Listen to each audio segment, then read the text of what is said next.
শুধু দর্শক বন্ধু, আপনারা দেখছেন একে নিউজ বাংলা। আর এই মুহূর্তে উপস্থিত রয়েছি ক্যানিং পূর্ব বিধানসভা মৌখালী। হ্যাঁ, এই সেই মৌখালী যে জায়গায় হাজার হাজার বিঘে সম্পত্তি শওকত মোল্লা এবং তার ঘনিষ্ঠরা গরিব মানুষের সম্পত্তি নিয়ে আত্মসাৎ করছেন, সেই অভিযোগ কিন্তু আমরা বহুদিন ধরে শুনে আসছি। আর আজকে যাদের সম্পত্তি, এই গরিব মানুষদের সম্পত্তি শওকত মোল্লা এবং তাদের ঘনিষ্ঠ আত্মীয়রা আত্মসাৎ করেছেন বা বিক্রি করে দিয়েছেন। এমনকি দেবত্ব সম্পত্তি, সেই দেবত্র সম্পত্তিও আত্মসাৎ করে জোর করে কেড়ে নিয়ে তারা কিন্তু বিক্রি করে দিয়েছেন। আপনারা জানেন যে 2026 সালে সরকার পরিবর্তন হয়েছে। তারা বলছে যে 30 থেকে 35 বছর শওকত মোল্লা সিপিএমে থাকাকালীন আমাদের জমি প্রথমে নিয়ে নেয় লিজ দেবে বলে, তারপরে কিন্তু আমাদের লিজ ফিজ আর কোনো কিছু দেয় না। এমনকি সেই সব জমিগুলো মোটা দামে বিক্রিও করে দিয়েছে, এমন অভিযোগ কিন্তু এলাকার মানুষ করছেন। সব থেকে বড় আশ্চর্যের বিষয় হলো যে দেবত্র সম্পত্তি, যে হিন্দু ভাইদের, হিন্দু মায়েদের জমি দেবত্র সম্পত্তি, সেই দেবত্র সম্পত্তিগুলো দখল করে নিয়েছে শওকত মোল্লার ঘনিষ্ঠ আবু জাফর মীর, মোনাব্বার, গোলামদের বিরুদ্ধে অভিযোগ আন্দোলন করছে। আমাদের আন্দোলন বলতে তো হাজার হাজার বিঘে সম্পত্তি, এগুলো তো নদী চড়াফাটি সম্পত্তি। এই তো জোরপূর্বক সাধারণ মানুষ যেটা করে খেত, তাদের কাছ থেকে জবরদখল করে নিয়ে তারা কত মুষ্টিমেয় শওকত মোল্লার লোক, তারা আজকে ফিশারি করছে। এখানে দেবত্ব সম্পত্তি আছে, এই দেবত্ব সম্পত্তি জোর করে বিক্রি করে তারা এই ঘরবাড়ি বসাচ্ছে। এইটাই হচ্ছে আমাদের মূল। এগুলো উদ্ধার হোক এবং শওকত মোল্লার বউ ওই দেবত্ব সম্পত্তির ওপর রয়েছে। এধারে প্রচুর সম্পত্তি শওকত মোল্লার ওপরে ভিতরে রয়েছে, কিছু শওকত মোল্লার বাহিনী সংগঠনের হাতে রয়েছে। আমরা চাই এই জায়গা সম্পত্তি যাতে সাধারণ মানুষ ফিরে পাক, তার জন্য আমরা এই আন্দোলন করছি। এই জমিগুলো, যে সাধারণ মানুষের যে জমিগুলো, এই জমিগুলো কারা আত্মসাৎ করছে? কে কে নাম? শওকত মোল্লা সহ আবু জাফর মীর, আতিয়ার রহমান শেখ, শাহ আলম মোড়ল, মোনাব্বর মোল্লা, গোলাম মোল্লা, আরও বহু অনেক, আরও প্রায় সুভাষ ফুরকাইত, এরা আরও অনেক বহু লোকে একসাথে প্রায় 50-60 জন মিলে এইটা করে খাচ্ছে। এই জমিগুলো করে খাচ্ছে। যাদের জমি তারা লিজ পাচ্ছে না, না তারা পায় না, তারা জমির উপর যেতেও পারে না। কত বছর এরকম করে? এটা ধরো 30 বছর আগে এই জমির উপরে সাধারণ মানুষ করে খেত, ছোট ছোট আকারে ফিশারি করে, ট্যাঙ্ক ফিশারি করে তারা জীবিকা নির্বাহ করত। কিন্তু যখন শওকত মোল্লা সিপিএমে এলো, তখন জোরপূর্বক এসে এইসব জায়গাগুলো দখল করলো। তারপরে টিএমসি আসার পরে তো একদম জোর করে এক করে নিল। সেই যারা ফিশারিতে ছোট ছোট ভাগ ছিল তাদেরকে পুরো প্রথম দিয়েছিল, একদম উড়িয়ে দিল, প্রথম লিজ দিয়েছিল। তারপরে আর একদম। কত বিঘা সম্পত্তি হবে এরকম? মিনিমাম 1,500 বিঘে সম্পত্তি, মিনিমাম 1,500-2,000 বিঘে সম্পত্তি হবে। টোটাল মিললে অনেক সম্পত্তি আছে। তবে এই জমিগুলো প্রত্যেকের সবার মালিক আছে, মিনিমাম সবার মালিক আছে। একেবারে সব না থাকলে আবার কিছু কিছু ওরা নতুন করে ঘিরেছে, নদী চর ঘিরেছে। এই হচ্ছে ব্যাপার। কি নাম আপনার? আমার নাম সিরাম।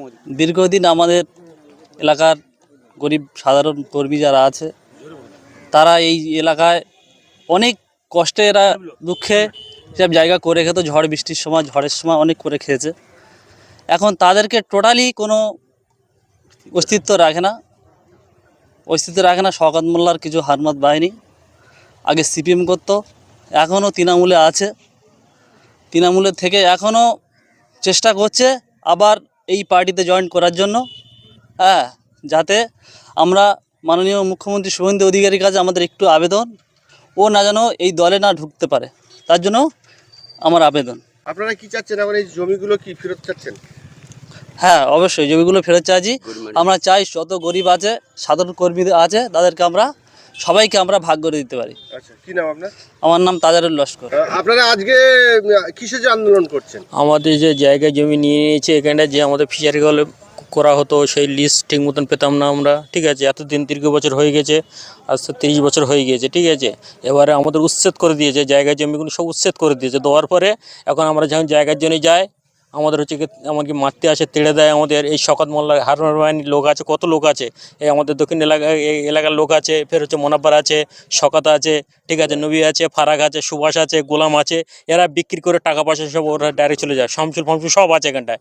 এই ক্যাব করেছে, রাস্তায় ঝাঁত দোকানপাট সব করেছে, ঠিক আছে, কোটি কোটি টাকা লুটে নিয়ে চলে গেলো। আমরা কিন্তু আজ পর্যন্ত আমরা একটা কোনো অনুদান কিছুই পাইনি তাদের কাছে, কোনো একটা কিছু আজ পর্যন্ত পাইনি। এই যে জমিগুলো যে জমিগুলো মোনাব্বারের করে খাচ্ছে, তার মধ্যে আপনার কত বিঘা জমি? আমাদের হচ্ছে কি আছে কাগজের জায়গা আমাদের আছে কি প্রায় 12 বিঘে মতন। আমাদের জায়গা 12 বিঘে, ঠিক আছে, আমাদের জায়গা 12 বিঘে জায়গা আছে। সেই জায়গা মোনাব্বার নিয়ে অন্যজনের কাছে বিক্রি করে দিয়ে সেই টাকা নিয়ে গোড়া শওকত মোল্লার কাছে পৌঁছে দেয়, বানুর কাছে পৌঁছে দেয়। আপনাদের কাগজপত্র থাকা জমি তারা বিক্রি করলো কি? তারা আমাদের কোনো উচ্ছেদ করে দিয়েছে। আমরা যাই, আমাদের হচ্ছে কি বলে জমি দরকার জগল করে বলতে এখানে কি আছে, কি আছে। এখন কি চাচ্ছেন? এখন আমরা বিচার চাই আমাদের জায়গা। আমরা গরিব মানুষ, যেমন 2 বিঘে 5 বিঘে 10 বিঘে যা হবে তাদের যেমন বন্টন করতে পারি। সরকারের আগে সরকারে থাকবে, আর যে গরিবের যে যত জায়গা আছে, ঠিক আছে, সেই জায়গাগুলো আমরা শিববন্ধুদেরকে মান্য অধিকার দিল্লি হচ্ছে মোদী সরকারের কাছে বলতে চাই। এই এমএলএর পুরো আমাদের সব পুরো নিঃস্ব গরিব করে দিয়েছে। এতদিন আমরা খেতে পাইনি, এমন একটা করেছে আমাদের কোনো 15 বছর আমরা ঘর ছাড়া হয়েছিলাম সব। আমরা এখান থেকে 15 বছর আমাদেরকে পুরো ঘর বাড়ি সব সমান করে দিয়েছিল, সব এখান থেকে পুরো সব সমান করে দিয়েছিল। এতদিন আমরা হচ্ছে কিছু বলতে মুখ খুলতে পারিনি। কি নাম আপনার? আমার নাম সেলিম লস্কর। আপনার কত বিঘা জমি আছে? আমার বেশি জমি নেই, বিঘে 3 জমি আছে। আচ্ছা, সেই জমিটা কারা? সেই জমি জবরদখল করে নেয় শওকত মোল্লা, মোনাব্বার মোল্লা, গোলাম মোল্লা, আরও বিভিন্ন আছে, তারা দখল করে নেয়। আজকের 15 বছর আমরা দেশ ছাড়া কেনিয়ে আছি, দেশ ছাড়া। কারণ কি দেশ ছাড়া কেন? তখন হচ্ছে সিপিএন করেছিল, সিপিএন থেকে শওকত মোল্লা যখন আমরা টিএমসি করেছিলাম, শওকত মোল্লা যখন টিএমসি ঢুকলো তখন আমাদের মারধর করে ক্যানিং, আমরা পুরনো টিএমসি ক্যানিং মেরে পার করে দেয় শওকত মোল্লা। আমরা হচ্ছে এখনও দেশ ছাড়া, এখনও আমরা দেশে উঠতে পারিনি, দেশ ছাড়া। এখন এই জমি ফেরত চাচ্ছেন? এখন জমি ফেরত চাচ্ছি। আর মোনাব্বর মোল্লা, গোলাম মোল্লা এবং শওকত মোল্লা যত এই খাস সরকারি জমি, এই জমি হচ্ছে বিক্রি করেছে, সব হচ্ছে কোটি কোটি টাকা, কোটি কোটি টাকা হচ্ছে এখান থেকে ক্যানির ব্রিজ অবধি বিক্রি করেছে, 2 পারের গা ধরে বিক্রি করেছে। 2000 3 বিঘা 3000 সম্পত্তি সব দখল করে নিয়ে আছে। এবং শওকতের বউ বানু এবং সরকারি জায়গা, সেই সরকারি জায়গা 10 জায়গা ফিশারি করে রেখে দিয়েছে, জোর করে নিয়েছে 30 বিঘে 40 বিঘে করে। এই রাস্তার বাড়ি থেকে, 2 রাস্তার বাড়ি থেকে যে দোকান হয়েছে, সেই দোকানের বাড়ি থেকে সব দখল করে নিয়ে জবরদখল করে নিয়ে আছে। সেগুলো গরিব মানুষের মধ্যে, গরিব মানুষের কাছ থেকে কেড়ে নিয়ে জবরদখল করে কত আছে। বিঘা জমি আছে? আমার 6 বিঘা জমি রয়েছে। সেই জমিগুলো কার ভিতরে আছে এখন আপনার?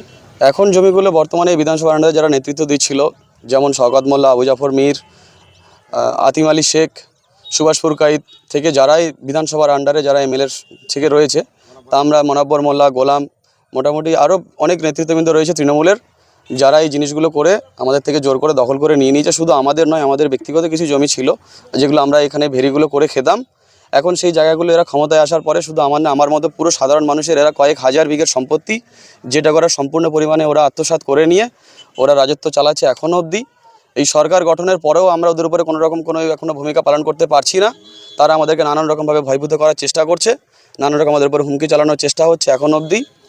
সরকারের কি চান? জমি ফেরত চান? হ্যাঁ, আমরা জমি ফেরত চাই। এই যে সম্পত্তি আমরা চাই, সাধারণ মানুষ যেগুলো আমরা করে খেতাম, গরিব মানুষরা, সেই মানুষ যাতে, সাধারণ মানুষ যেখানে তারা এসে যারা আবার করে খেতে পারে, তারা যাতে একটু সাধারণভাবে শান্তিভাবে বাঁচতে পারে, মাথা উঁচু করে চলতে পারে, সরকারের কাছে এই আবেদন আমরা জানাচ্ছি। ছোটবেলায় ওখান থেকে আমার বাপ ঠাকুরদা ওখানে ফিশারি করে খেত, স্কুল ছিল। বলছে ঘিরে নেওয়ার পরে 2000 সালে ঘিরে নেওয়ার পরে বলে আমরা সকলার মানে ওই লিজ দেওয়ার নাম করে তার তো ওই সম্পত্তি দেবতা সম্বন্ধে এখনও বিক্রি করেছে। এখন আমার প্রমাণ দেখাবো। আর আমি আমার কিভাবে অবস্থা কী করেছে, আমার কোনো ভিডিও আছে আপনাদের, আমি সেটাও দেখি, আমি মিথ্যে কথা বলি না। হ্যাঁ, ভিডিওটা আমি মোবাইলে আছে। জমি সব ওরা নিয়ে নিয়েছে? হ্যাঁ, জমি নিয়ে নিয়েছে, স্কুলের কথা বলে নিয়ে নিয়েছে। মাস্টারে মাইনে দেবে, সেগুলো তো দেয় না, ওরা সব বিক্রি। হ্যাঁ, লেজ দিয়ে বলে দেয় না, বিক্রি তো করেছে। এখন তো আমাদের কাছে ভিডিও আছে, কিন্তু এখনও তো প্রমাণ রয়েছে এখান থেকে। এটা কিন্তু এই যে জমিটা যেখানে আছে, এটা কিন্তু দেবত্ব সমিতি রায়তি জমি। এই দীনেশ হালদার, পঙ্কজ হালদার, ভোলা হালদার, এদের সব রায়তি, এটা কিন্তু রায়তি সম্পত্তি। এটা আবু জাবর মীর থেকে, শওকত মোল্লা থেকে, শওকত মোল্লার বউ থেকে সবাই বিক্রি করেছে। এখানে এখনো এখানে করা আছে, দেখুন। আমার নাম শঙ্কর মন্ডল। এলাকার বহু মানুষের হাজার হাজার সম্পত্তি শওকত মোল্লার ঘনিষ্ঠ যারা তারা আত্মসাৎ করেছে বলে যে অভিযোগ আপনারা সবাই করছেন। তো এই যে আপনাদের জমি নিয়ে নিল, আপনার প্রশাসনের দ্বারস্থ হয়েছিলেন? অনেকবার হয়েছি, প্রশাসনের গুরুত্ব কোনো দেয়নি। হ্যাঁ, বর্তমানে এটা তৃণমূলের আমলে বা তৃণমূলের আগের আমলে এগুলো করা হয়েছিল। বর্তমান আমলে এখনো করা হয়নি, করার চেষ্টা চলছে। এখন আপনারা কি চাচ্ছেন? আমরা চাইছি এখানে এই দক্ষিণ মৌখালি 50-60 বছর আগে যে গরিব মানুষ ডুয়ো ফিশারি করে তারা জীবন জীবিকা নির্বাহ করতো বাগদার পিন ধরে, 30 বছর আগে যখন শওকত মোল্লা সিপিএমে ছিল সেই সময় দক্ষিণ মৌখালি হিন্দু মুসলমানদের বন্দুক দেখিয়ে উচ্ছেদ করে সেই জায়গা আজ এই 30 বছর ধরে তারা ভোগ দখল করছে এবং তার মধ্যে মাঝে মধ্যে কোটি কোটি টাকা কিছু কিছু লোকেদের কাছে বিক্রি করে আত্মসাৎ করছে। আমরা চাই অবিলম্বে আইনের মাধ্যমে এই সমস্ত জমি গরিব মানুষদের ফিরিয়ে দেওয়া হোক এবং যাদের কাছে উন্নত মানের বেআইনি অস্ত্র আছে তাদের অবিলম্বে গ্রেপ্তার করা হোক এবং আগামী দিনে শওকত মোল্লা এবং তার বাহিনীরা যাতে বিজিবিতে না ঢুকতে পারে তার জন্য আমরা আমাদের দলের কাছে আমরা আবেদনও করছি। এই যে বর্তমান পরিস্থিতি, সরকার পরিবর্তন হয়েছে, আপনারা আগে চাপে ছিলেন বলতে পারেননি বা যে কোনো প্রকারে বলতে পারেননি, বর্তমানে আপনারা প্রশাসন বা ওপর মহলে কোনো রাজনৈতিক নেতাদের সঙ্গে আলোচনা করেছেন এই বিষয়টা নিয়ে? আমরা এর মধ্যে আমরা পার্টির যারা মণ্ডল সভাপতি বা যারা আছে তাদের সাথে আলোচনা করছি। এখনও পর্যন্ত আমাদের বিজেপি কর্মী সমর্থকদের ওপর ওরা ভয়ভীতি দেখাচ্ছে, হ্যাঁ, অনেকের প্রাণে মারারও হুমকি দিচ্ছে, হ্যাঁ, যার ফলে এখানে সিপিএমের আমলে এখানে মানুষের স্বাধীনতা গণতন্ত্র ছিল না। তৃণমূল পিরিয়ডে সেই সিপিএমের হারমাত শওকত মোল্লা তৃণমূলে ঢোকে এবং সেই সময় থেকেও আবার এখানে মানুষের স্বাধীনতা গণতন্ত্র ছিল না। এখন সরকার পরিবর্তনের পরে কিছুটা মনে হচ্ছে যে একটু স্বাধীনতা পেয়েছে, কিন্তু পুরোপুরি এখনও পায়নি। আগামী দিনে যতক্ষণ না পর্যন্ত প্রাক্তন এমএলএ শওকত মোল্লাকে গ্রেফতার করছে ততক্ষণ পর্যন্ত এই এলাকার শান্তি ফিরবে না।